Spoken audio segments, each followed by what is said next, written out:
It's a legend of heroes. Link's a very valiant character, but with a big heart. Tries really hard. He's very kind, very gentle. I mean, in some ways, he kind of reminds me of Miyamoto, actually.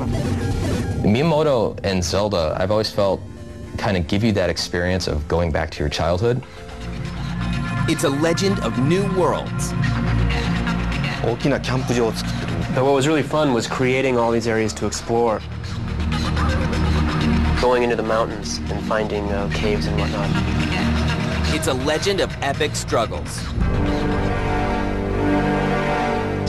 Of course, Nintendo didn't really like that game, disavowed all knowledge of it, and doesn't really talk about it. Great! I'll grab my stuff! Zelda, to me, changed video games pretty much forever. That's really the most fun and exciting part about developing games, is where players are able to enter this world themselves. It's The Legend of Zelda.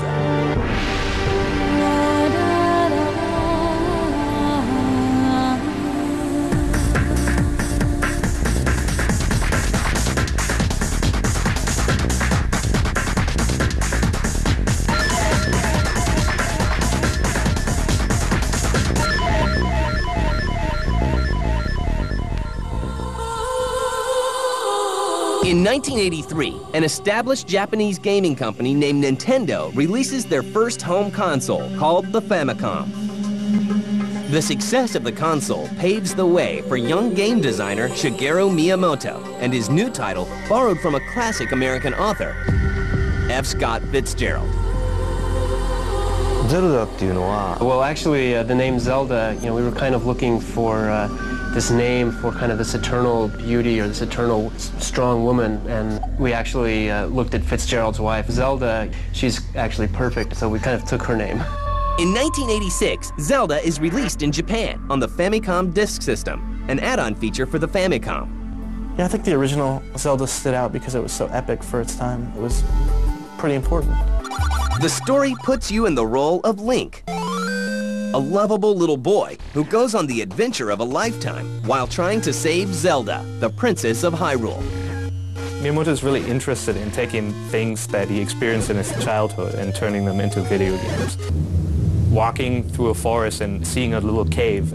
As a kid, you're too scared to go in, but transfer that to a video game and you can go in, you don't have anything to lose, and you can explore and live through the whole excitement of it. In spite of the failing video game market in the US, Nintendo introduces both the Nintendo Entertainment System, also known as the NES or NES, and another Miyamoto masterpiece, Super Mario Bros. The release of the NES opens the road for Link and his entourage, and in 1987 they debut on the Nintendo Entertainment System in the form of The Legend of Zelda.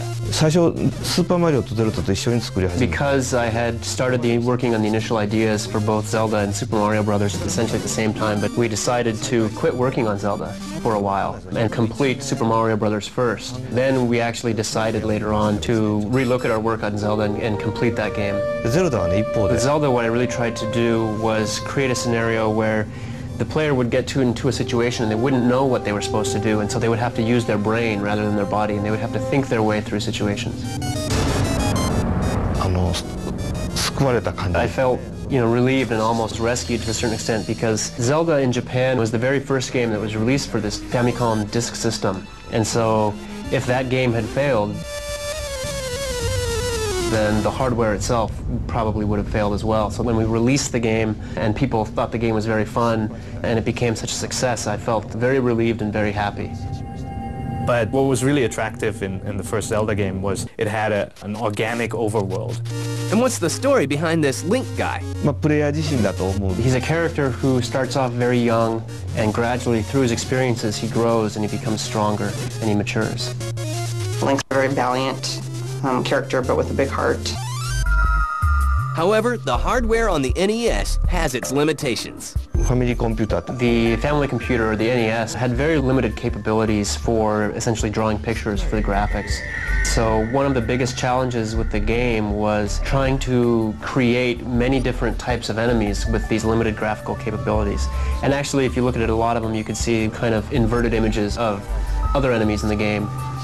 And I actually did a lot of those drawings by hand myself. Really, I think looking back at Zelda, and given the limitations of the hardware, I really do think that it was very well done for what was capable at that time. This is the type of game where we want the player to use their mind. And you start off in an area and you can walk in any direction and you don't really know what it is you're supposed to be doing or what it is you can do. You could walk around and there's a dungeon entrance, you could go in and fight monsters. Or you could decide to not go in, go somewhere else first. The game was so non-linear that you could get yourself into a lot of trouble too. Obviously, we can't just leave the player there not knowing what to do, because if they don't know what to do, then they're not going to play. So trying to find the balance of kind of leading the player into what they need to do and forcing them to think about how they need to solve the problems was very difficult. We spent a lot of time on that. Composer Koji Kondo uses the simple tools available on the NES to create several background tracks, including the now famous Zelda theme.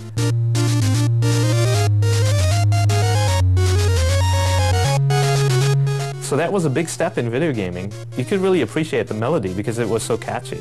Not just the Zelda song, but also the chord that played. When you'd find a secret, the do-do-do-do-do-do-do. Everybody knows that. The Legend of Zelda is also one of the first games to allow users to save their adventure. So you could save your game to cartridge. So for the first time then you could track the data of your game and the progress. The Legend of Zelda sells 1 million copies in the US and launches Zelda and Link into video game stardom. In Japan, a lot of people bought these stationery based on the Zelda franchise, backpacks, t-shirts.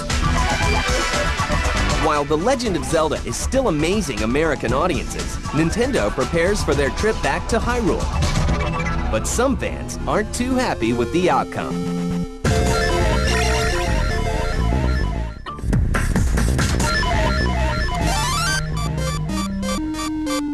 By 1989, saving a princess has become a national phenomenon. Mr. Miyamoto's position is firmly cemented as the creative force behind Zelda and Nintendo. And while American audiences are still embracing The Legend of Zelda, the curtain rises for the sequel. Gamers are very particular with their franchises, and if you mess with the franchise too much and evolve it too much, people are upset. And the same thing happened with Zelda 2. When that came out, everybody was expecting a more beautiful or a more advanced version of the first game with more dungeons, more monsters to fight. What they got was a completely different game. And so really what we tried to do with Zelda 2, while it was definitely a continuation of the story, we tried to make it into a very different game.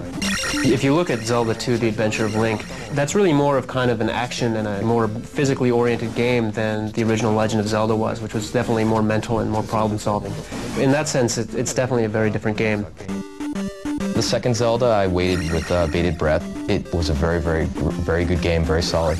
It was almost kind of closer to a Dragon Warrior meets Mario kind of game. It was very strange in a different direction, but I still played it, thoroughly enjoyed it. Despite the changes, Zelda 2, The Adventure of Link, sells over 5 million copies worldwide. Miyamoto and his team immediately began work on a new installment that will take years to finish. I think a lot of people were starting to forget about the Zelda franchise. It took a long time from Zelda 2 to Zelda 3. In 1991, boom, there was this new game, and it was spectacular. I mean, it really turned heads, and it sold really well, too. The third installment, Legend of Zelda: A Link to the Past, goes back to its birthplace and makes its appearance on the newest Nintendo system, the Super Nintendo, also known as the SNES. With the third game, they went back to Zelda 1. After some people complained about Zelda 2 and said, oh yeah, this is cool, but it's so much of a departure from Zelda that it's not really like the first game anymore. Nintendo said, yeah, we had it right with the first one. Let's just give it better graphics, expand the item system, make it bigger, make it cooler looking, and create something that's like the first game, but much more expansive. But what it did have was this beautiful art style. It looked like a picture book almost. You had to think three-dimensionally. For example, if you were on the second floor of a certain dungeon, you had to actually push a block into a hole to make it drop down to the first floor. Or, you know, in another dungeon, you had to blow up the ceiling of a room so light could pour into the basement and something would happen. That was cool. You didn't really have that before. A Link to the Past flies off the shelves. The popularity of the Zelda series is proven once again. With an historical franchise underway, Nintendo jumps on the technology bandwagon and takes Link along for the ride. In the early 1990s or maybe the late 80s, the whole CD format became more and more popular. So of course the gaming industry looked at the CD and thought, you know, can we use this? It's, you know, cheap to manufacture these guys compared with carts, which have, you know, complicated innards. And they hold a lot of data. So maybe this is good for video games. Nintendo asks Philips to build a CD drive that attaches to the Super Nintendo. But as the months went by, they realized that maybe this CD system, it's a little bit early for it. It doesn't seem to really add anything. So Nintendo tried to wriggle out of that contract as well. So Philips was planning to release a standalone unit called the CDI that was an interactive CD player. One of the deal points was that certain Nintendo games would appear on the CDI. Hey! Philips creates its own Zelda title, and Link Faces of Evil is released in 1993. Nintendo didn't want to make him, so Philips contracted the company themselves. Out came this abomination of a game, partly because the CDI simply wasn't set up to be a gaming system. It didn't have a proper controller or anything. It was pretty bad graphics-wise. But they made this game, and man, that was a stinker. Cool, huh? That was a bad game. Gee. So you get this really cheesy and dated cartoon stuff where Link talks to the prince like, hey, yo. How about a kiss for luck? You've got to be kidding. He's all suave and his hair is like this, and it just looks really dumb. And the gameplay itself was terrible. It went back to the Zelda 2 style gameplay. Of course, Nintendo didn't really like that game, disavowed all knowledge of it, and doesn't really talk about it. Help! I'm stuck! Despite the poor reviews and lack of interest, Philips releases 2 more Zelda games, The Wand of Gamelon. Great! I can't wait to bomb some Dodongos! And Zelda's Adventure. Go now, my princess, and rescue Link. But then quickly disappears. And in 1993, Nintendo designer Gunpei Yokoi introduces The Legend of Zelda: Link's Awakening to the Game Boy. Followed up 5 years later with The Legend of Zelda: Link's Awakening DX. So taking what people knew from the home consoles and put them on the portable was a match made in heaven. I like it just for like a quick hit, you know, then I'll put it back in my purse, and it's really good for my downtime. Finally, you had Zelda on the go, you could play it wherever you went. 2 more original Zelda games eventually appear on the Game Boy. Portable gamers are in Zelda heaven. It's really tough and time-consuming to create a Zelda game, so Nintendo partnered with Capcom and said, how about you make the next Zelda games for us? And they were probably like, woohoo, you know? You don't get the chance to work on a big franchise like that every day. So they created Oracle of Ages and Oracle of Seasons. Originally, there were supposed to be 3 games, actually, that were interlinking with passwords, but they had to scale back and they only released 2 games. Nintendo announces the release of their next system, the Nintendo 64. But will Zelda make the jump? How do you do an adventure game in 3D? Nintendo couldn't simply go to a store, buy another game and said, oh, they did it right, because nobody did it right. And there's a surprising twist that will leave fans stunned.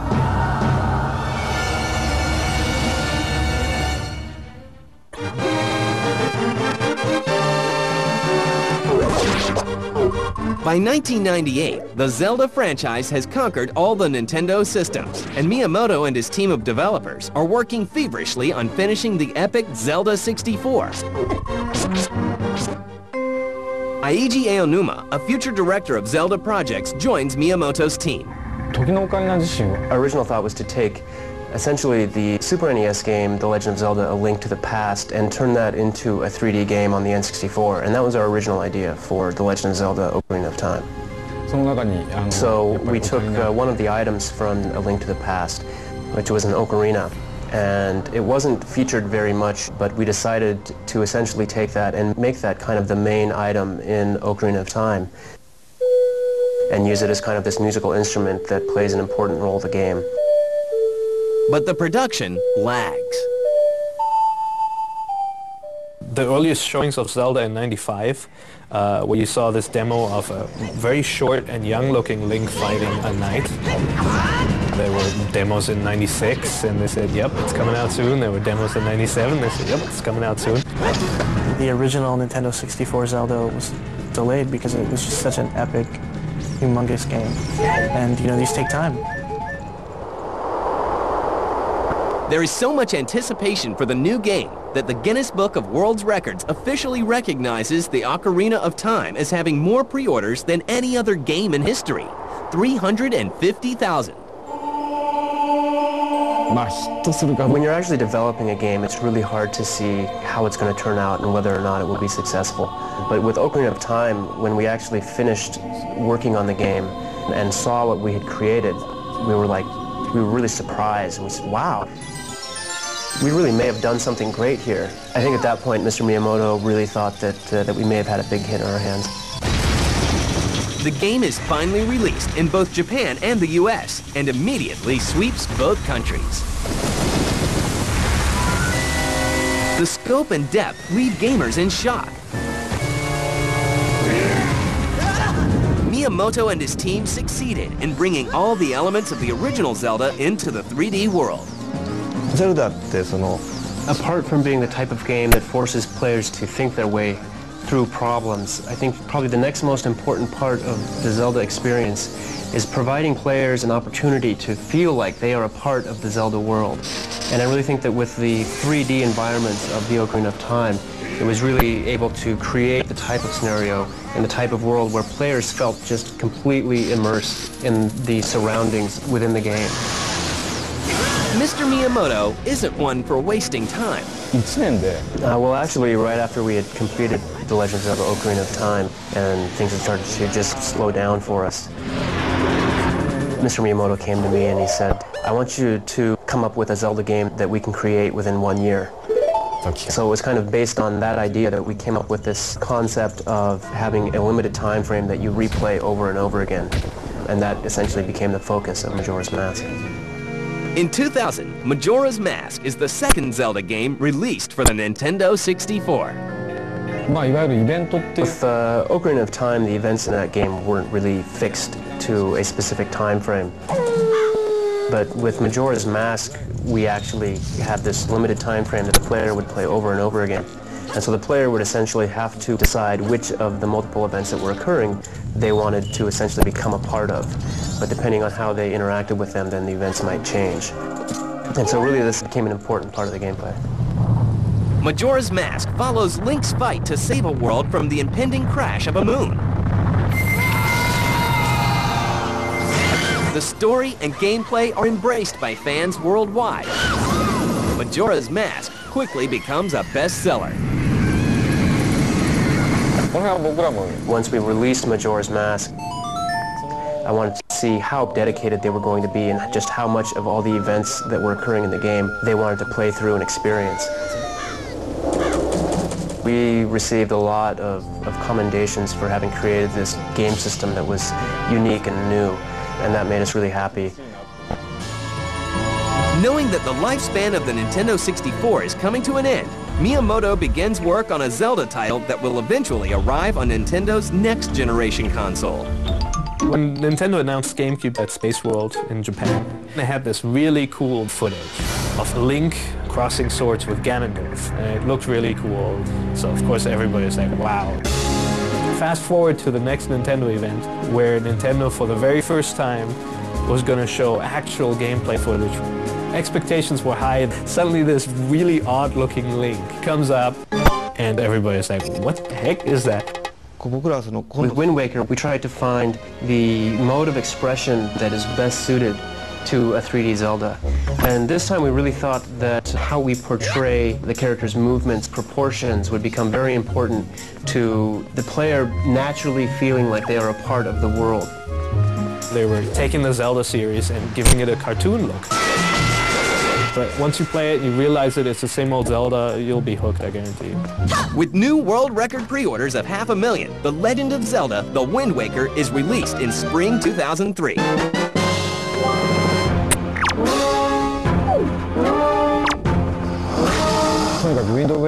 After all these years of working on Zelda, I've been able to fully implement all the ideas that I've been wanting to get into a Zelda game into the Wind Waker. And I'm really happy by that, and I hope that people really take the chance to look at it and enjoy it and experience it for what it is. Zelda seized and conquered the video game industry, and all the fans have to do now is sit and wait for the next one. Well, I think, yeah, Miyamoto has a certain style. I think he understands what makes a game fun. I don't really think of Zelda as being a game, but really as being kind of a separate world where players are able to go on this adventure. I really kind of think of the games that I create as being a box. And in a very compact area, I try to provide players with as many tools as they need to entertain themselves. And with this adventure story and the player kind of exploring it on their own, that they will find so much to do to entertain themselves.